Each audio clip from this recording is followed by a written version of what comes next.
I was just passing the St Simeon and St Anne Cathedral, the wooden church from the first video I made of arriving in Tallinn. You may have seen that one, and it was all locked up on that occasion. But this morning there's a little service, it's ongoing, so I just popped my nose in, had a look round, made a very brief video and got my snout out before I caused offence to anyone. Nice to get to see a little of the inside. I think that must be a sign of good things to come this morning. Heading out towards Pirita. Quite understandably, many of you will be thinking, I'm sure, that I absolutely hate all things modern, and modern architecture in particular. I don't think that's completely true, and certainly when I do see something which takes my eye, I'm going to stop and admire it. For example, this building right here. What on earth was the architect thinking? Completely impractical, but I love it. I really do like this curving, sharp-edged design. Don't expect people to make carbon copies of classical architecture from the past. It's really nice if somebody just decides to throw the dishwater out of the window and veer away from conventionality, turn their back on, dare I say it, featureless modern glass and steel, and come up with something I'm going to call funky. Really, really appreciate this building. Don't know why, but it just draws my attention. I can't stop looking at it. Absolutely gorgeous.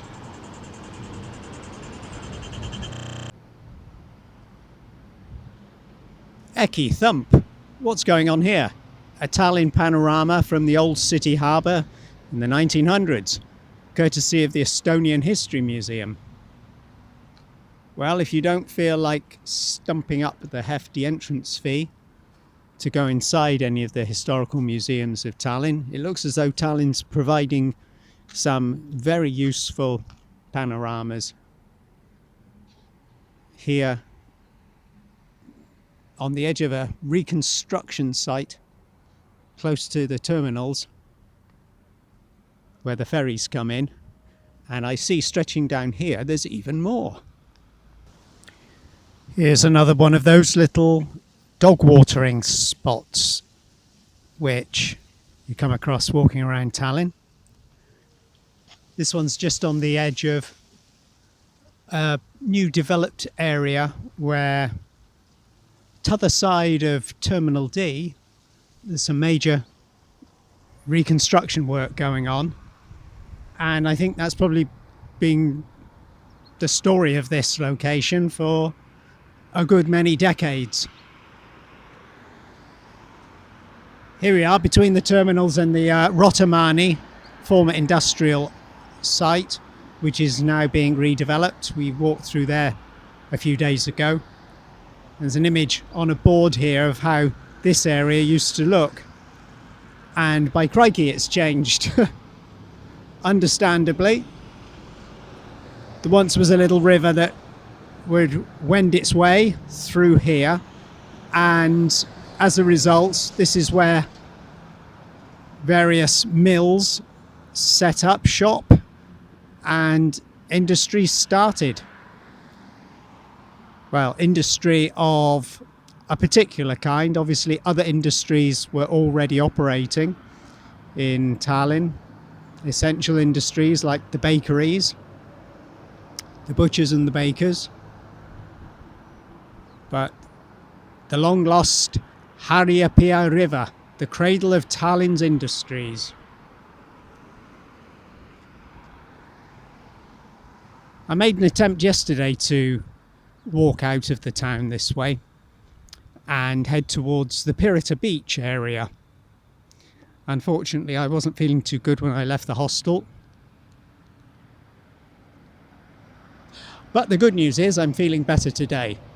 So although I had to abandon yesterday's efforts, I've come back today and with renewed vigour, as they say, I'm hoping to complete what I set out to do yesterday. I did manage to film a little bit before I had to throw in the towel, so I won't refilm some of that, but I will include what I filmed in this video later. It seems as though I've set out early enough in the morning to be slightly deceived by the temperature of the day. Definitely a chilly start. It was something like 5 degrees at about 7 o'clock this morning. I decided to don my jacket, and by the time I left and started walking a little bit, I realised, hey, that sun's a bit warm today. Nothing excessive, but haven't been used to that. It seemed as though autumn had come early to Tallinn this year, and as a result we'd kissed goodbye to the last of the summer weather. It was going to be grey and a little bit cool, and therefore a jacket would be needed if going out for a walk, particularly a walk anywhere near the seafront. I'm sure I'm not the only one who's going to say they really appreciate the fact that Tallinn's made the effort to put these old images, blown up prints of old paintings, etchings and photographs from Tallinn's past. They're all here on view, costing nothing. Just waiting for anybody who's strolling on their way from the city centre, or in my case from Fat Margaret's hostel, to Pirita Beach. And isn't this fabulous, being able to see these sights? All these old wooden ships crammed into the harbour. Can you imagine? Gosh.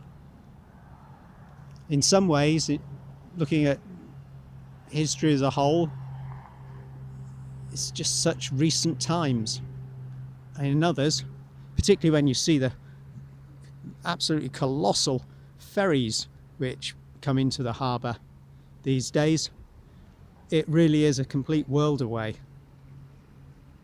Like seeing how technology has advanced on an alien planet.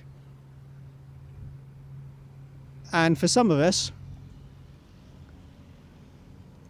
we can get a little bit romantically inclined seeing some of these old vessels. Old wooden structures, old vessels, old cars, horse-drawn carts. Impressions of a bygone age.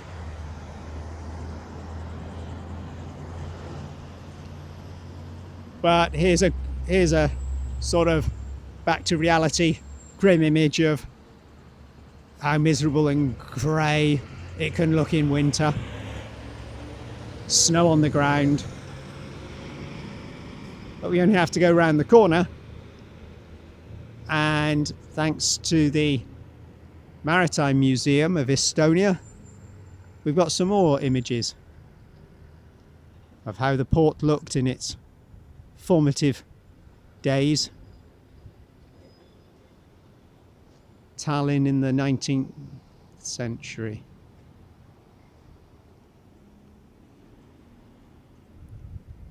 And it looks like this is the last one, sadly.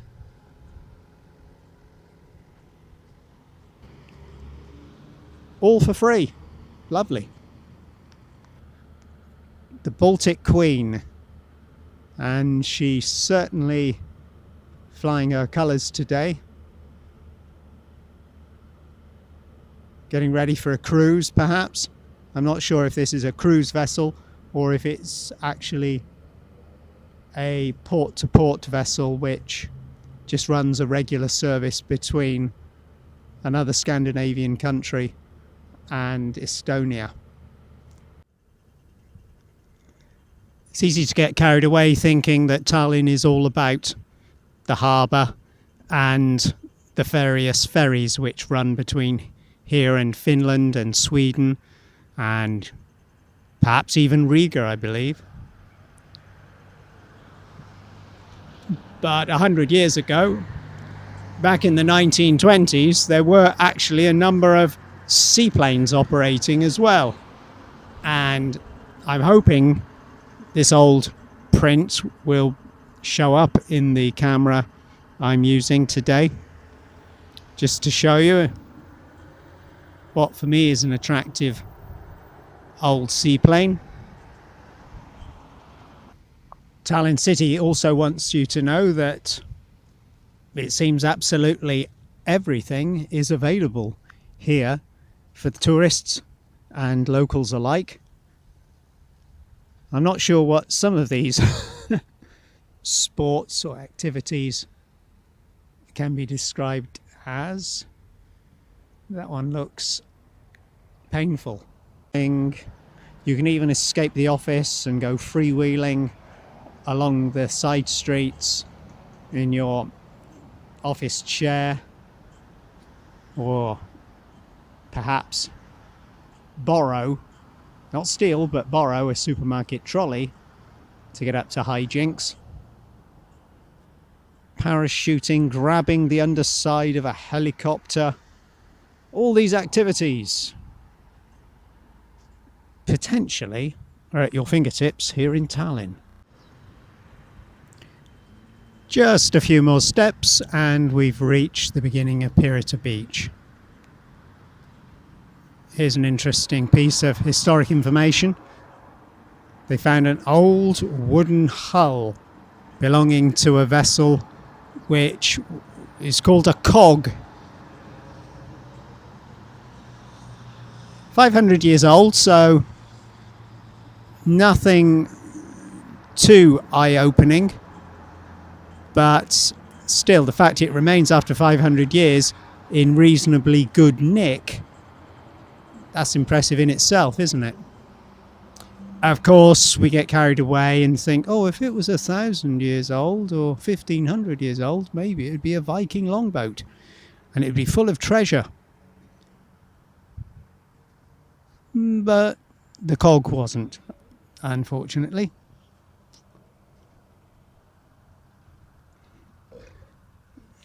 And what we can see, those of us with good eyesight, over there in the distance, is the arching rim of the roof of the singing grounds.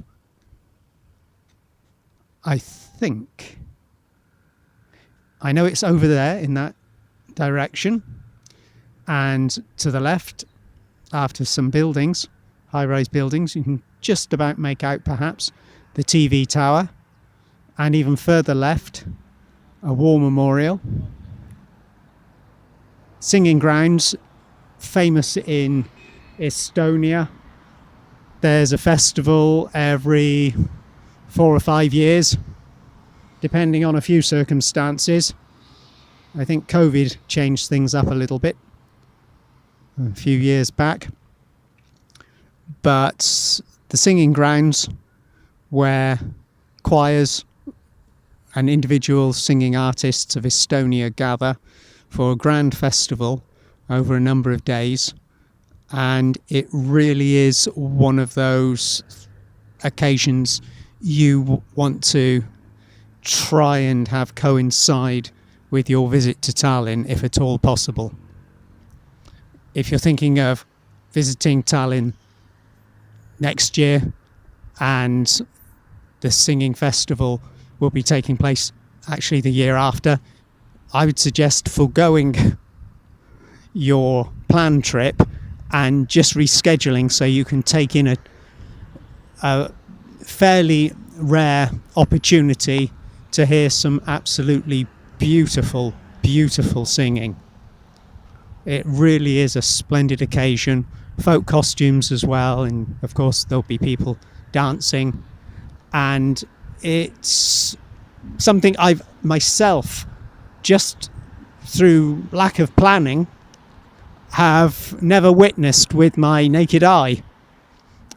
However, just the little bit I've seen on videos makes me wish I'd been there.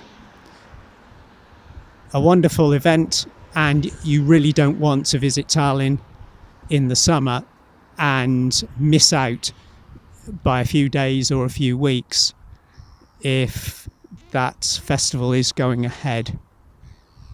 So check online for when you're planning to come to Tallinn and when the next festival is scheduled to occur. That's my little bit of advice from somebody who hasn't actually been. But it's on my list of, well, one day it's going to happen, because I have visited Tallinn a lot, but it's funny how just by misfortune my timing has been off. Never mind. The plan isn't to visit the singing grounds today, and the plan isn't to visit the TV tower and climb up for a wonderful view. We're also not planning to visit the settlement of Pirita itself, which is way over there. It's not a bad walk. It would only take you about, I would say, a casual 2-hour walk if you wanted to visit the Pirita settlement. Just a small harbour there, but there is a museum which used to be a religious building, I believe a nunnery, but it's not particularly interesting from the outside, I would say. It may be a wonderful museum experience, so I don't want to put you off, but it's not something that's enticed me to ever consider that seriously. Now, what we're doing is we are going to skirt around the seafront, just because it's nice fresh air, cool breeze, hot sun, interesting contrast, and takes us away from the actual busy road, which is nice, and we can enjoy another view, another ferry boat coming into Tallinn. Good old Tallinn. So much information for free, just available as you're walking around the city. It is fantastic. Just so that if you stop for 2 minutes and take it in, you really will find that without trying, without having to go out of your way to visit a museum or paying for a ticket to get into a museum, you will learn a few things, find out a few things about the history of Tallinn. And this notice board has the emphasis on wrecks in the Tallinn Bay. I'm sure there are a good many more than just those which are highlighted here. But if you're interested in diving, this might be something which particularly tickles your fancy. And if you've got a boat and you're sailing around the Baltics for the summer, which I don't hear many people doing, but I'm sure it must be very popular among Scandinavians. If you get a fine summer, I can't imagine a better type of holiday.